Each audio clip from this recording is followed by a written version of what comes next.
আমার খাবার আয়োজন করলাম, সেটা সবার সাথে পোলাও রান্না করব।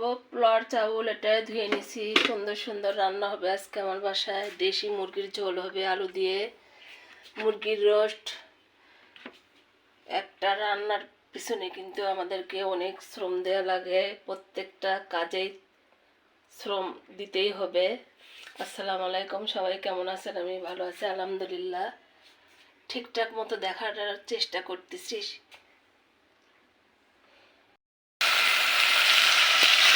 মুরগির মাংসের জন্য ঠিকঠাক মতো কষায় নিচ্ছি আমি। আর এই যে এখানে কিন্তু আমার রোস্ট রান্না করতেছি, সেটা কিন্তু আমি আমার মতো করে সাধারণভাবে রান্না করতেছি, সেটাও কিন্তু আমি কষে নিচ্ছি। রান্না করবে না, চুলো মাখবে না, তা কিন্তু কখনো হয় না। এর মধ্যে মধ্যে কিন্তু আমরা পরিষ্কার করে নিই। তখন আমি দুধ ঢেলে দেবো সুন্দরভাবে রোস্টের মধ্যে। এখন এই যে দুধটা কিন্তু আমি দিয়ে নিচ্ছি ঠিকঠাক মতো। দই দিব না, যত ঝাল ঝাল করে রোস্ট করব।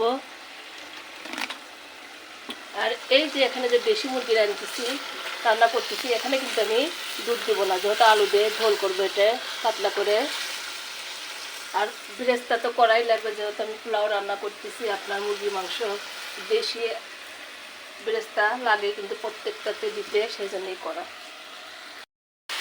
আবারও আমি ফিরে আসলাম ঠিকঠাক মতো। আর এই যে এই চিনিটা কিন্তু আর কি রোস্টের মধ্যে কিন্তু আমি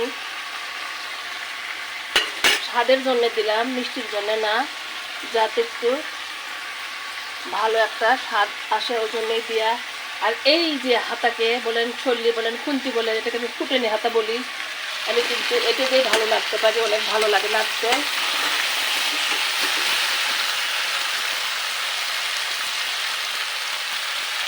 আর এই যে এখানে একটু গরম পানি দিয়ে দিব আমি ঠিকঠাক মতো দিয়ে সুন্দরভাবে কিন্তু নেড়ে কষায় নেবো, যেহেতু দেশি মুরগি এটা।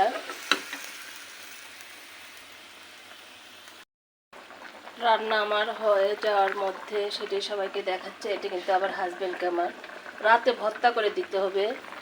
আর এই যে এখন আমি একটু লেবু দিয়ে দিব রোস্টে। আমরা ঝাল ঝাল রোস্ট খেতে আসলে পছন্দ করি, ওই জন্য আমি ভেজে নিইনি, দিয়ে দিলাম। এখন এই যে কাঁচামরিচ দিয়ে দিব সুন্দরভাবে।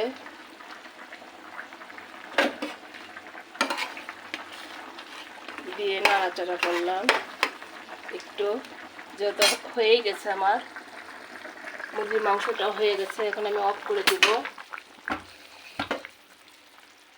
এই যে বেরেস্তা কিন্তু আমি খুব পছন্দ করি, আমার অনেক ভালো লাগে, অনেকের হয়তো ভালো লাগে না। আর আমি কিন্তু রান্না শেখানোর জন্য করে রান্না দিই না। আমার দুপুরকার রান্না হয়ে গেল ঠিকঠাক মতো। আর একটা কাজ বাকি আছে, এই যে জিরের গুঁড়োর কিন্তু ফ্লেভার অনেক ভালো লাগে, সেটা আমিও করলাম। সবাই ভালো থাকেন, সুস্থ থাকেন। এখন পোলাও রান্না করব। আল্লাহ হাফেজ।